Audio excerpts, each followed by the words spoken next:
왜 그러냐면 편한 대로, 사람이 습관대로 가기 때문입니다. 복음의 원리도 마찬가지입니다. 우리가 은혜를 받고 말씀대로 살기 위해서 노력한다 할지라도 세상의 원리와 다르기 때문에 어느 순간 보면 내가 믿음으로 살아야지, 은혜로 살아야지, 복음으로 살아야지 하더라도 어느 순간에 복음에서 벗어나고 비껴가고 변질된 것을 보게 됩니다. 그래서 복음에 대해서 늘 들어야 되고 복음의 본질을 회복해야 될 줄로 믿습니다. 철도의 레일과 같아요. 철도 레일. 요즘은 그런지 모르겠는데 예전에 철도 새벽에 보면, 제가 옛날에 기찻길 옆에 한번 살았었거든요. 지금도 기찻길 옆에서 사무실이 기찻길 옆이더라고요. 보니까 몰랐는데 실제로 기차가 탁 지나다녀요. 근데 새벽 때 보면은 기차 레일을 이렇게 맞추는 기차가 있어요. 여러분들 저만 아는 것 같은데 기차 레일을 쫙 검사하면서 가는 기차가 있어요. 다른 기차가. 그거 똑같습니다. 우리의 삶도 하나님의 복음과 말씀으로 다시 한번 정렬이 필요하다라는 것이에요. 오늘 그런 의미에서 지난주에 이어서 이 복음에 대해서 다시 한번 살펴보고, 내가 복음으로 살고 있는가, 복음의 능력이 우리 교회에 흐르고 있는가, 우리 아이들은 복음의 사람으로 자라고 있는가 한번 확인해 보셨으면 좋겠습니다. 누가복음 13장, 17장 이렇게 쭉 이어서 우리는 어떤 내용이라고 봤습니까? 하나님의 나라가 무엇인지, 복음이 무엇인지를 우리가 한번 볼 수 있었어요. 누가복음 14장 8절, 하나님의 나라가 무엇인지 우리 한번 읽어보겠습니다. 시작. 내가 누구에게나 혼인잔치에 청함을 받았을 때에 높은 자리에 앉지 말라. 그렇지 않으면 너보다 더 높은 사람이 청함을 받은 경우에. 아멘. 아멘. 누가복음 13장에서부터 17장까지 쭉 내용이 복음에 대해서 나오는데, 이 복음이 무엇인가, 교회가 무엇인가, 하나님의 나라가 무엇인가에 대해서 예수님이 계속 설명해 주십니다. 그것이 누가복음 14장 8절, 그리고 누가복음 14장 6절 말씀에 보면 또 나와요. 이르시되 어떤 사람이 큰 잔치를 베풀고 많은 사람을 청하였다. 천국이 어떤 곳인가에 대해서 이야기해 주고 있는 것이죠. 예수님은 하나님의 나라에 대해서 설명했어요. 하나님의 나라, 내가 이 땅에서 이루고자 하는 하나님의 나라는 무엇이냐? 바로 잔치집과 같은 곳이다. 그래서 교회는 이미 임한 하나님의 나라인 줄로 믿습니다. 이미 임한 하나님의 나라예요. 하나님의 나라, 하나님의 질서와 하나님의 법대로 살아가는 자들이 모인 천국의 예고편이 바로 교회입니다. 그래서 교회는 어느 곳과 같아야 된다고요? 교회는 잔치집과 같아야 된다. 오늘 일부 예배 때 김성주 집사님이 기도하셨는데 설교한 내용을 쫙 얘기하시더라고요. 그래서 우리 김성주 집사님 대단하시다. 오후 예배 나오셨나요? 일부 예배 기도 잘하시고 피곤하셔서 먼저 들어가신 것 같은데, 하여튼 제가 설교한 내용을 쫙 얘기를 하시더라고요. 그래서 우리 김성주 집사님 계세요? 예, 죄송합니다. 2층이에요? 저기 계시는구나. 아유, 죄송합니다. 큰일 날 뻔했네요. 지금도 아마 쓰고 계실지도 모르는데 말씀 잘 듣고 계시는구나 했습니다. 이제 이 잔치는 잔치인데 특별히 무슨 잔치냐? 요한계시록 19장 9절 말씀에 보니까, 우리 함께 읽어볼까요? 누가복음 19장 9절 말씀에 보니까 천사가 내게 말하기를 기록하라, 어린 양의 혼인잔치라고 그래요. 어린 양의 혼인잔치. 그래서 예수님이 우리의 신랑 되시고 우리는 누가 된다고요? 신부가 된다. 우리가 신부가 된다. 얼마나 기뻐요. 우리 예수님이 우리의 신랑 되시고 우리는 예수님의 신부 되어서 천국 잔치, 하늘의 잔치에 우리가 참여할 그날 바라보면 기쁘죠. 신나죠. 그런데 중요한 게 있어요. 우리는 예수님의 신부로서 자격이 있어요, 없어요? 없어요. 자격이 없어요. 자격이 없어요. 그래서 우리 모두는 자격 없는 자로 이 자리에 서 있습니다. 우리 옆에 분들과 한번 인사했으면 좋겠습니다. 저는 자격이 없는 자입니다. 한번 인사하시겠습니다. 저는 자격이 없는 자입니다. 아주 크게 얘기하시네요. 감사합니다. 자격이 없는 자. 그래서 교회는 자격 없는 자들이 초대받은 잔치집이에요. 자격 없는 자들이 초대받은 잔치집. 누구도 자격이 있어서 온 게 아니에요. 오늘 담임 목사님이 말씀하신 것과 같이 레위가 잘나서 자격이 있어서 뭔가 대단해서가 아니라 하나님이 선택하셔서 은혜로 부르신 줄 믿습니다. 예전에 잔치집 하면 주변에 동네 사람들 이렇게 불렀어요. 동네 사람들. 여러분 우리 권사님들 기억하시죠? 결혼식 할 때, 그렇죠? 연지곤지 찍고선 결혼식 할 때, 그리고 때로는 상이 났을 때 주변에 있는 동네 사람들 다 불렀잖아요, 그렇죠? 어렵고 힘들고 못 살고 끼니를 못 때우더라도 그렇게 잔치가 있으면 주변에 자격 없는 자들, 특히 누가 봐요 동네에 깡통 들고, 깡통 들고, 요즘 깡통 들고 다니는 분 안 계시잖아요. 그때 자격 없는 자들이 와서 배부르게 먹게 해요. 그것이 잔치의 의미입니다. 바로 그것이 레위의 의미이고 자격 없는 자를 부르신 교회의 의미입니다. 이렇게 자격 없는 자에 대해서 이렇게 생각했는데, 오늘 오전도 제가 교육부서에 갔어요. 교육부서 선생님들 인사드리고 함께 기도하고 아이들이 있으면 안아주고 이렇게 했는데, 아이들 숫자가 점점 줄잖아요. 인구도 줄고 교회에 있는 아이들도 줄고. 예전에 제가 주일학교 했을 때 그때도 사람이 막 줄고 있었어요. 사실 100명씩 120명씩 모여도 그때 이미 시작이 되어 있거든요. 근데 제 친구 중에 많은 숫자가 사실 강남에서 사역을 했었어요. 강남에 큰 교회들이 많으니까 이제 그 교회에서 어떻게 성경학교를 하고 어떻게 주일학교를 하냐 물어봤더니 쉽지 않대요. 왜냐하면 거기서 이제 전사님들이, 젊은 전사님들이, 야 내가 전사님이 떡볶이 사줄게 쫙 데리고 와가지고, 강남에 떡볶이집이 어딘지 잘 모르겠지만 그 역삼역 뭐 강남역에서 떡볶이 쫙 사주고 이렇게 막 먹으면은 그 다음에 먹고 나서 전사님이 딱 돈을 내려고 그러면 애들이 그런대요. 전사님 무슨 돈이 있다고 이런 걸 사주세요. 그게 몇 년 전이냐면 거의 20년 전이에요. 20년 전. 그때 이미 그랬어요. 전사님 무슨 돈이 있다고 그러세요. 강남 아이들이니까 본인들이 산다고. 기특하긴 하죠. 기특하긴 해요. 기특하긴 한데 실제로 제가 들은 이야기예요. 그래서 그 얘기를 곰곰이 듣다가 부천이 소망이 있다. 저는 반대로 생각했어요. 왜냐면 그때 저희는 막 가서 솜사탕 나눠주고 떡볶이 나눠주고 막 하면은 애들이 막 벌떼같이 몰려들었거든요. 그때 저는 하나 비결을 깨달았어요. 뭐냐면 아무리 복음 전파가 힘들고 아무리 세상 사람들이 잘 먹고 잘 살아서 복음이 들어갈 틈바구니가 보이지 않아도 아직도 하나님께서 기다리는 사람들이 있구나. 자격 없는 자들, 마음이 가난하고 심령이 가난한 자들. 우리 교회 아들 보니까 이 동네 주변 애들이 많대요. 그래서 우리가 열심히 기도하고 또 열심히 중보하고 헌신해서 우리 주변의 아이들이 예수님의 복음을 듣고 돌아오고 하나님을 만나는 역사가 있기를 소망합니다.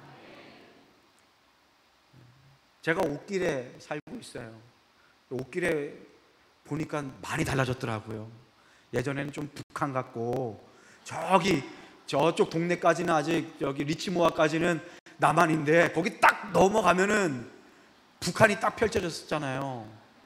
근데 옥길 보니까 와, 세상이 어떻게 이렇게 달라졌는지 마치 천국 보는 것 같아요. 그래, 천국이 이와. 저는 그때 보면서 천국이 이와 같구나. 갑자기 쫙 펼쳐지는, 보이지 않는 것들의 증거가 다 나타난 거잖아요. 와, 예전에 제가 한 10몇 년 전에 이 옥길 땅이 이렇게 될 거라고 그러면 여러분들 믿으셨겠어요? 안 믿었겠죠. 아이고, 어디다 땅을 사놨어야 되는데, 그죠? 그렇게 생각했을 거 아니에요. 근데 왜 생각하지도 못한 건 쫙 펼쳐졌어요. 근데 거기 있는 아이들 보니까 다 때깔이 나쁘진 않더라고요. 근데 학교가 일찍 끝난대요. 일찍 끝난대. 학교가 뭐 12시 뭐 이렇게 끝난대요. 그러면은 부모들이 일을 해야 되니까 다 어디로 보내요? 다 학원으로 보내요. 애들이 학원이 뭐 3개, 4개 다니는 이유가 있더라고요. 보니까 부모가 일을 하니까. 저는 생각했어요. 부모가 넉넉하면 저렇게 다 보내지. 다 보내고 말고. 그런데 만약에 넉넉하지 않는 부모는 애들을 어떻게 할까? 생각이 들더라고요. 그런 생각이 들었어요. 그런데 교회는 어떤 곳이에요? 자격 없는 자들. 우리가 지혜를 모으고 마음을 모으고 어떻게 하면 복음을 전할까? 어떻게 하면 복음이 흐를 수 있는 길을 만들까 하면 하나님께서 지혜의 문을 열어주시고 그렇게 잃은 영혼을 찾을 수 있도록 우리 교회를 사용하여 주실 줄 믿습니다. 믿습니다.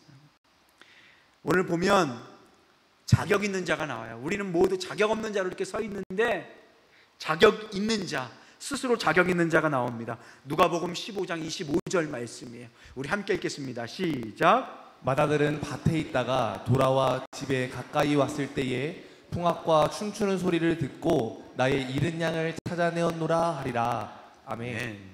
하나님의 나라는 잔치집과 같다 그랬는데 자격 없는 자들이 모여서 기쁘고 감사한 잔치가 벌어지는 바로 그곳이라고 그랬는데 여기 보니까 자격 있는 자가 나와요. 스스로 자격 있다고 생각하는 자. 그게 누구예요? 마다들이에요. 마다들은 밖에서 열심히 일했어요. 새벽부터 나가서 일하고 돌아왔어요. 예전에는 그랬잖아요. 해 뜨면 나가서 일하고 해가 지면은 이제 들어와서 식사하고 밥 먹고 자고. 그렇게 한여름에 태양볕에 그렇게 힘들고 그렇게 힘내서 이렇게 일했는데 기진맥진해서 집에 돌아와 보니까 뭐가 펼쳐져 있어요? 잔치가 펼쳐져 있어요.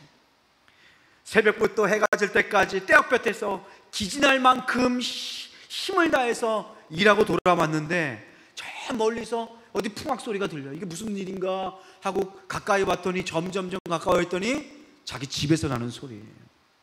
25절 마지막 보니까 풍악과 춤추는 소리가 났다라고 해요. 25절 마지막에 보니까. 그래서 종들에게 물어본 거죠. 이게 무슨 일이냐라고 물어보니까 종들이 이런저런 얘기를 해요. 무슨 얘기를 하는 거예요? 동생이 찾아왔다.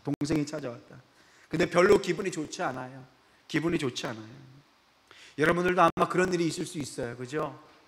나는 힘든데 주변 사람들이 기쁘고 잘 되는 거 보면 마음이 안 좋을 때가 있어요.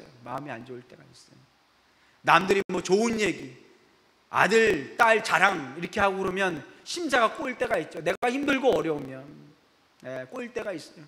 근데 사랑하는 성도 여러분, 우리는 자격 없는 자, 특별히 하나님께서 자격 없지만 선택하여 주시는 하나님의 자녀인 줄로 믿습니다. 누군가가 잘 될 때 심사가 꼬여서 인상 쓰는 것이 아니라 이렇게 마다들처럼 자격 있는 자가 되는 것이 아니라 마음껏 축하해 줄 수 있는 여러분 되시길 소망합니다. 마음 그릇, 말 그릇이 크셨으면 좋겠어요. 왜냐하면 우리 하나님의 자녀이니까. 요즘 그런 말이 유행이더라고요. 말 그릇이 커야 리더가 된다. 말 한마디에 사람을 담는 사람이 담아내는 큰 그릇이 되어야 한다. 이 형은 안 그랬어요. 인상을 팍 쓰고 기분 나쁜 티를 팍팍 냈어요. 발을 콩콩 구르고 그런 사람들이 있어요. 그래서 보니까 누가복음 15장 28절 말씀에 보니까 한번 읽겠습니다. 시작. 그가 노하여 들어가고자 하지 아니하거늘 아버지가 나와서 권한대. 아멘. 아버지는 기뻐서 잔치를 벌였어요. 막내 아들이 와가지고 너무 기뻐가지고 신나가지고 잔치를 벌였는데 큰아들은 어때요? 노하였대요. 기분이 나빴대요. 그런데 더 중요한 거는 이렇게 맏아들이 기분이 나쁜 티를 팍팍 내고 있는데 여기서 불에 기름을 붓는 사람이 있습니다. 그게 누구냐 하면 종이에요. 종. 누가복음 15장 27절 말씀 한번 볼게요. 한번 읽겠습니다. 시작. 대답하되 당신의 동생이 돌아왔으매 당신의 아버지가 건강한 그를 다시 맞아들이게 됨으로 인하여 살찐 송아지를 잡았나이다 하니. 아멘. 그 맏아들이 기분이 나빴어요. 왜냐하면 자기는 밖에서 열심히 일하고 왔는데 안에서는 잔치가 벌어지고 있는 거예요. 그죠? 펼쳐지고 있는 거예요. 기분이 나빠서 노에서 화가 나가지고 들어갔는데 그 종이 그 불난 집에 기름을 붓는데 뭐라 그러냐면 아버지가 살찐 송아지도 잡았습니다 라고 얘기하는 거예요. 여기서 우리가 발견할 수 있는 건 뭐냐 하면요, 사실을 있는 그대로 전한다고 해서 그것이 생명을 낳는 진리가 되지 못한다는 거예요. 진리만을 전한다고 해서는 그것이 생명을 낳지 못한다는 거예요. 맞죠? 살찐 송아지를 잡았죠. 근데 왜 잡았는지, 무엇을 위해서 잡았는지 때에 맞게 종이 얘기했어야 되는데 종이 그 불난 집에 부채질을 하고 있는 것입니다. 마음속에 섭섭이에게 그냥 음식을 주고 있는 거예요. 그래서 우리가 여기서 알아야 될 건 뭐냐면 한마디 말로 전쟁을 그치게 하는 자가 있는 반면에 한마디 말로 없던 어려움과 분란을 만드는 자도 있어요. 마치 종처럼.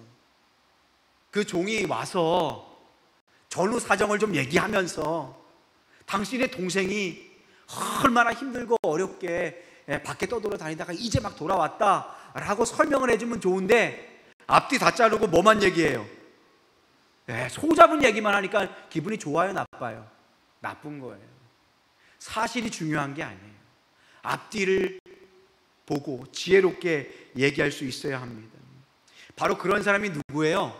오늘 낮 예배 때 들은 말씀과 같이 레위의 역할이에요. 레위의 역할. 하나님께서 백성에게 노를 쏟을 때 중간에서 막고 기도하는 사람이 누구의 역할이에요? 레위의 역할이에요. 그리고 백성이 분노하고 하나님에 대해서 원망하고 하나님에 대해서 실망할 때 하나님 편에 대해서 변호하는 사람이 누구라고요? 레위예요. 그것이 출애굽기 32장 12절 말씀에 나와요. 출애굽기 32 한번 읽어보겠습니다. 시작. 그 사람들이 이르기를 여호와가 자기의 백성을 산에서 죽이고 지면에서 진멸하려는 악한 의도로 인도해 내었다고 말하게 하시려 하나이까 주의 맹렬한 노를 그치시고 뜻을 돌이키사 주의 백성에게 이 화를 내리지 마옵소서. 아멘. 담임 목사님하고 저하고 설교 어떻게 하냐고 서로 얘기한 게 아니에요. 근데 말씀을 준비하다 보니까 너무 잘 연결되는 거예요. 레위가 누구냐? 중보자예요. 이 종은 지혜 없이 사실을 말했지만 그 사실이 관계를 깨트렸어요. 그래서 사실이 진리는 아니에요. 사랑이 담겨야 진리가 되는 거예요. 그래서 레위의 역할이 무엇이냐? 바로 모세의 역할이에요. 이 출애굽기 32장 말씀은 금송아지 사건이에요. 이스라엘 백성들이 모세가 십계명 받으러 산에 올라갔어요. 호렙산에 올라가니까 올라갔다가 잘 안 내려와요. 그러니까 이스라엘 백성이 불안하니까 뭘 만들려고 해요? 금송아지를 만들려고 그래요. 금송아지를 만들고 춤추고 있으니까 모세가 화가 너무 나는 거예요. 그런데 하나님께서 뭐라 그러세요? 내가 다 쓸어서 죽여버리겠다 라고 말씀하시는 거예요. 그때 모세가 뭐라 그러는 거예요? 하나님께 항변하는 거예요. 죽이지 마세요. 살려주세요 라고 얘기하는 것입니다. 바로 그것이 레위의 역할입니다. 우리 옆에 분들 한번 인사했으면 좋겠습니다. 우리 모두는 레위인입니다. 한번 인사하시겠습니다. 우리 모두는 레위인입니다. 이렇게 한 번씩 인사해야 잠도 깨고 여러분들 금방 끝나겠습니다. 얼마나 피곤하세요? 금방 끝나겠습니다. 그래서 우리는 모두 화평을 전하는 자예요. 마태복음 5장 9절에 보니까 화평케 하는 자는 복이 있나니 그들이 하나님의 아들이라 일컬음을 받을 것이요. 화평케 하는 자. 말 한마디로 분노에 확 넘치고 속에 불이 나는 사람, 그 사람을 위로할 수 있는 여러분 되시길 소망합니다.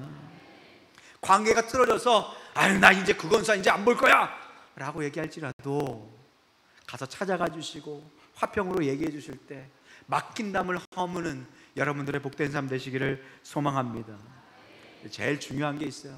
이 형은 왜 이렇게 심사가 꼬였을까? 동생이 와도 기쁘지 않고, 형이 아버지가 동생 온다고 잔치하는 것도 기분이 나쁘고, 왜 그럴까요? 이 근원이 뭘까? 왜 이렇게 마음이 꼬였을까? 왜 잔치가 벌어졌는데 잔치에 참여하지 못하고 이 잔치를 부정하는 자가 될까? 왜 혼자 그 마음이 지옥 같은 삶을 살까? 그것은 무엇이냐면 이 형에게 있던 율법주의입니다. 율법주의. 뭐라고요? 형에게 있던 율법주의. 이 율법주의는 뭐냐면, 율법과 율법주의는 틀리다 그랬죠, 그죠? 율법이 있어야 돼요. 율법은 하나님의 마음입니다. 하나님의 뜻이에요. 이 율법이 있어야 이 율법을 못 지키는 우리가 하나님의 은혜를 구하는 거예요. 그 율법과 하나님의 은혜 사이에 뭐가 있는 겁니까? 십자가가 있는 거예요. 그래서 율법은 다른 것이 아니에요. 하나님의 마음이고 그 율법으로부터 십자가가 오는 것입니다. 그런데 율법주의는 틀립니다. 무엇이 그를 이 맞이는, 무엇이 아버지가 주는 복음으로부터, 아버지가 베푸는 잔치로부터 떠나게 만들었을까? 그것이 무엇이냐면 율법주의고, 그 율법주의는 이 누가복음 15장 29절 말씀에 나와 있어요. 우리 안에는 이러한 율법주의가 없는지 한번 살펴보면서 이 말씀을 한번 읽어봤으면 좋겠습니다. 함께 읽겠습니다. 시작. 아버지께 대답하여 이르되 내가 여러 해 아버지를 섬겨 명을 어김이 없거늘 내게는 염소 새끼라도 주어 나와 내 벗으로 즐기게 하신 일이 없더니 아버지의 살림을 창녀들과 함께 삼켜버린 이 아들이 돌아오매 이를 위하여 살찐 송아지를 잡으셨나이다. 아멘.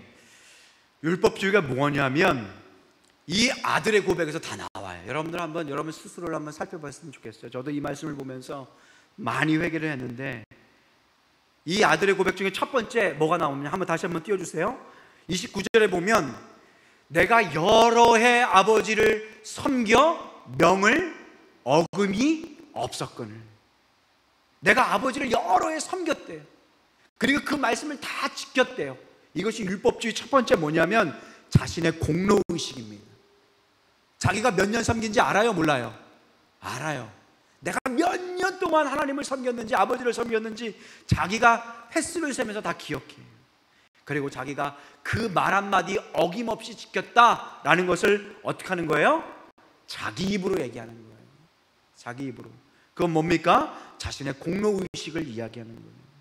그리고 명을 어김이 없었다. 나는 아버지의 말대로 했습니다 라고 얘기하는 뭐예요?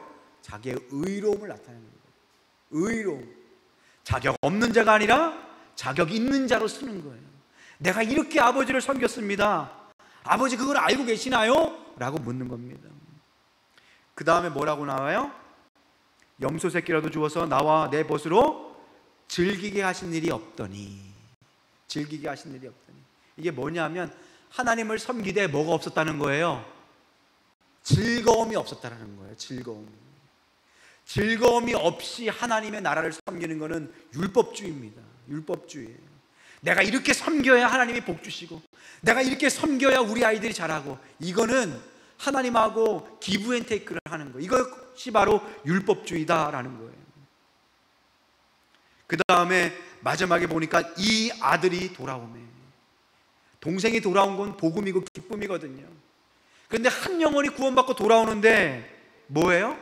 맞이는 기쁨이 없어요. 이게 뭐냐면 관계의 단절이에요. 분열과 나눔입니다. 나누어짐이. 여러분들 율법주의가 교회를 지배하거나 그 사람의 영혼을 지배하면요 관계가 단절이 돼요. 왜냐하면 나는 옳고 저 사람은 틀리기 때문에. 나는 열심히 일했는데 저 사람은 일 안 하기 때문에 관계의 단절이 생기는 거예요. 우리는 구원받을 때 은혜로 십자가로 구원받은 것을 너무 잘 알아요. 하나님 우리가 은혜로 구원받았습니다. 하나님 예수 그리스도의 십자가로 구원받았습니다. 너무 잘 알아요. 그런데 그 다음에 하나님 나라를 살아가고 이 세상을 살아가고 그리고 하나님 백성으로 살아가는 것까지 은혜로 살아간다는 사실을 잃어버릴 때가 너무 많다라는 거예요. 십자가로 구원을 받고 그 뒤에는 나의 힘으로 살아가려는 사람들이 너무 많아요. 내 힘으로, 내 열심으로, 내 능력으로, 나의 재능으로 살아가려고 한다라는 것입니다. 우리는 늘 기억해야 됩니다. 우리가 구원받은 것 오직 예수 그리스도의 십자가의 은혜인 줄로 믿습니다. 그리고 또한 그 은혜 가운데 그리고 이 땅을 살아가는 것도 하나님의 붙드심과 도우심인 줄로 믿습니다. 그래서 우리는 시작부터 마지막까지 예수님께서 우리를 위해서 어린 양의 혼인잔치가 벌어지는 바로 그때까지 처음부터 끝까지 모든 것을 은혜로 살아가는 여러분 되시기를 소망합니다. 율법주의의 특징이 있어요. 맞이의 특징 제가 한번 적어봤거든요. 여러분들 한번 제가 읽어드릴 테니까 여러분들 삶에는 이런 모습이 없는지 한번 살펴봤으면 좋겠어요. 첫 번째, 사역의 기쁨과 감격이 사라진다. 예전에 하나님께서 작은 것 맡겨주시면 이거 어떻게 할까? 잘해야지. 하나님께 칭찬받아야지. 하나님 이거 잘해주세요 라고 기쁨과 감사와 두렵고 떨림으로 한 그 첫사랑. 그런데 어느 순간 율법주의가 나를 지배하게 되면요 사역의 기쁨과 감격이 사라져요. 그리고 두 번째, 직책과 직분에 과도하게 집착해요. 하나님이 주실 때도 있고 안 주실 때도 있고 그거 없이도 하나님 일 마음껏 할 수 있는데도 사람이 주는 것에 집착할 때가 있어요. 그리고 세 번째, 남들이 알아주지 않으면 화가 나요. 화가 나요. 저도 이렇게 쓰레기 이렇게 딱 주울 때 남이 딱 보면 기분이 좋고요. 쓰레기 딱 주는데 남이 없으면은 좀 서운한 마음이 좀 있어요. 남들이 알아주면 화가 나요. 우리 전사님들 빨리 집에 가고 싶은가 보다. 막 넘기는 거 보니까. 그리고 남들이 알아주지 않으면 그만두고 싶어요. 그런데 우리가 부르는 찬양이 있잖아요. 주님만 기억하시면 족하리. 얼마나 우리 그 찬양 많이 불렀어요. 그 다음에 네 번째 보니까 나보다 열심히 안 하는 사람 있으면 어때요? 기분이 화나요. 화나. 내가 열심히 하고 있는데 자기는 저기 쉴만한 물가에 가가지고 저기 커피 마시고 있으면 갑자기 화가 그냥 확 나는 거예요. 그리고 누가 열심히 하는 사람이 있으면 아이고 뭐 나도 왕년에 누구 안 해봤나 이런 마음이 들어요. 열심히 하는 사람이 있으면 아이고 좋을 때지, 저 때도 있지. 그런데도요, 저희 권사님들 보면요, 나이가 타셔도 이렇게 기쁘게 일하시는 분들이 얼마나 많은지 몰라요. 그리고 마지막에 보면 삶에 어려움이 생기면요, 내가 뭘 잘못했나? 하나님이 내가 뭘 잘못해서 이렇게 벌을 내리시나? 라고 생각을 하세요. 여러분들, 하나님이 여러분들 주일 예배 빠지면 벌 내시는 분이신가요? 아니에요. 하나님은 독생자를 주시기까지 우리를 사랑하신 분이신 줄로 믿습니다. 우리를 사랑하실 때 끝까지 사랑하시는 거예요. 여러분들, 우리 안에 이런 율법주의가 없는지 한번 살펴보셨으면 좋겠어요. 제가 토요일 신방을 마치고선 엘리베이터를 타는데 어떤 집사님하고 이렇게 만났어요. 그 집사님이 교육부 오랫동안 섬겼거든요. 제가 초등부 섬겼을 때 처음 교사로 오셔가지고 우리 교회 등록하셔가지고 보니까 거기서도 아직도 섬기고 계시는 거예요. 그런데 어느 날 식당에 가보니까 또 식당 그 안에서도 봉사를 하고 있는 거예요. 토요일 날 보니까 또 이렇게 청소하려고 토요일 날 이렇게 왔다 갔다 하시는 거예요. 그래서 집사님, 아유, 안 보이시는 데가 없으시네요. 아유, 얼마나 힘드세요. 그러니까 그 집사님이 하는 말이, 목사님, 기회 있을 때 섬겨야죠. 건강할 때 섬겨야죠. 그러는 거예요. 아, 저는 너무 큰 감동을 받았어요. 그래, 기회 있을 때 섬겨야 되는구나. 하나님이 건강 주실 때 섬겨야 되는구나. 그 집사님 마음이 얼마나 기쁠까요? 몸은 힘들지요. 자기 시간 내서 교회에서 청소하면 누가 돈 주나요? 아니잖아요. 그런데 땀 흘리고 애쓰고 수고하는데 마음에 뭐가 있어요? 기쁨이 있어요. 그 마음에 천국 잔치가 벌어지는 겁니다. 하나님의 잔치에 참여하는 거예요. 누가 알아주든 알아주지 않든 하나님이 알아주시면 족하리. 바로 그러한 마음으로 얘기를 하셨습니다. 큰아들이 깨달아야 했다는 은혜가 있어요. 큰아들이 깨달았어야 하는 은혜, 율법이 아니라 복음의 은혜를 알았어야 되는데, 첫 번째 우리 짧게 한번 살펴봤으면 좋겠어요.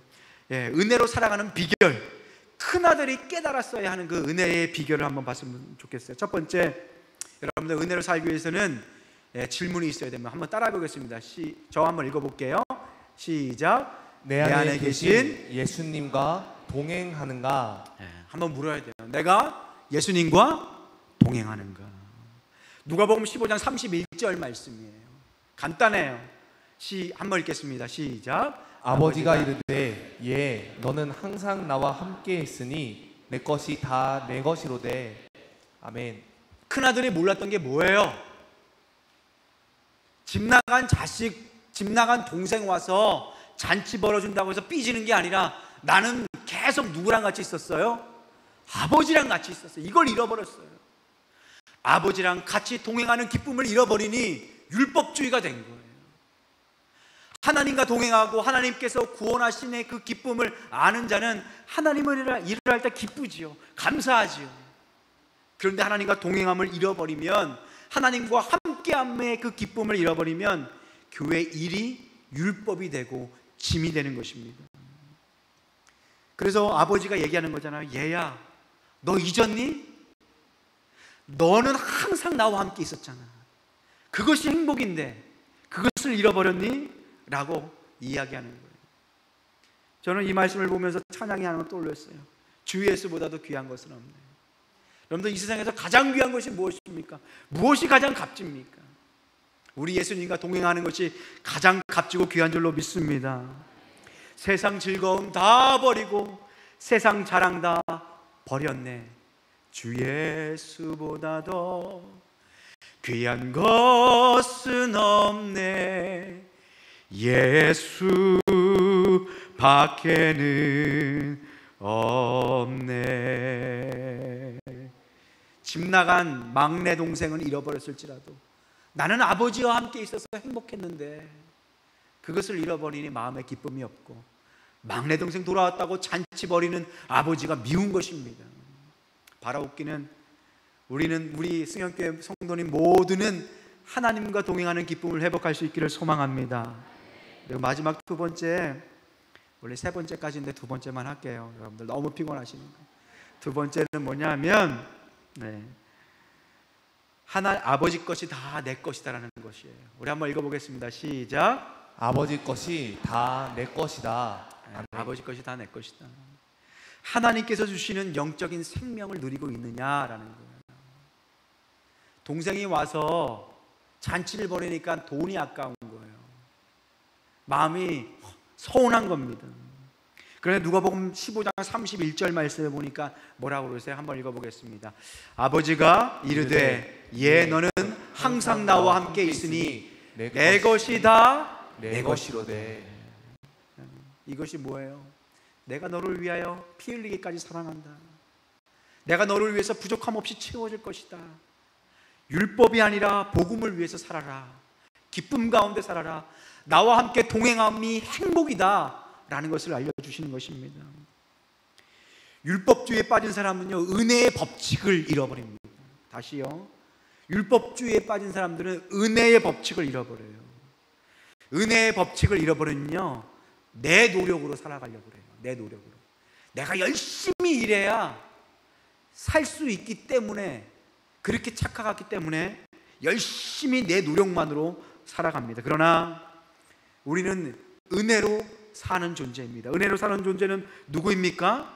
하나님 곁에 머물면서 하나님께서 주신 것들을 누리고 기뻐하며 감사하고 자족하는 삶, 그것이 은혜로 사는 삶인 줄로 믿습니다.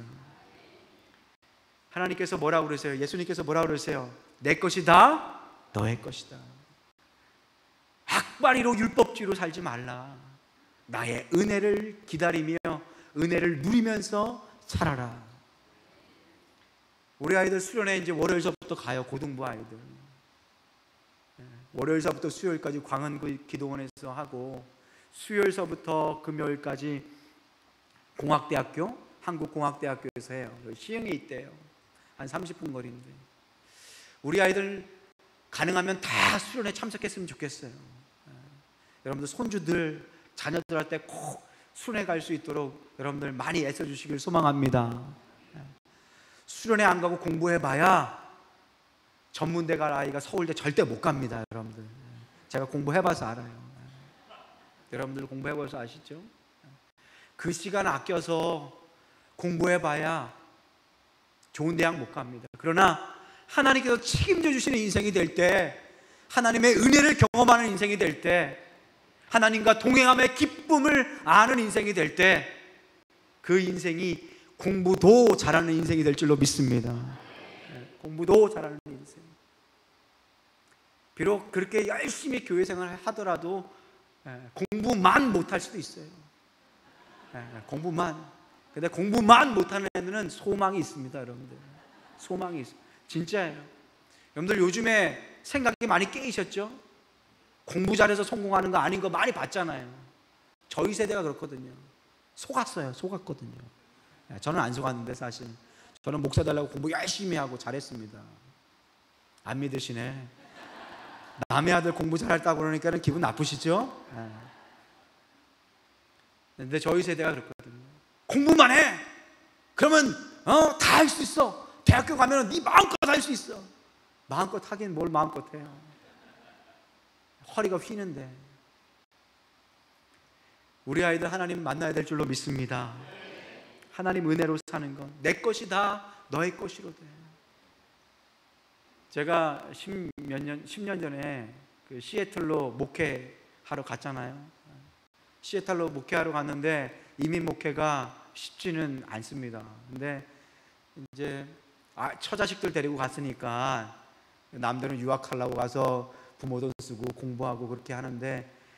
미국에서는요, 숨만 쉬어도 돈이 나가요. 왜 그런지 모르겠어요.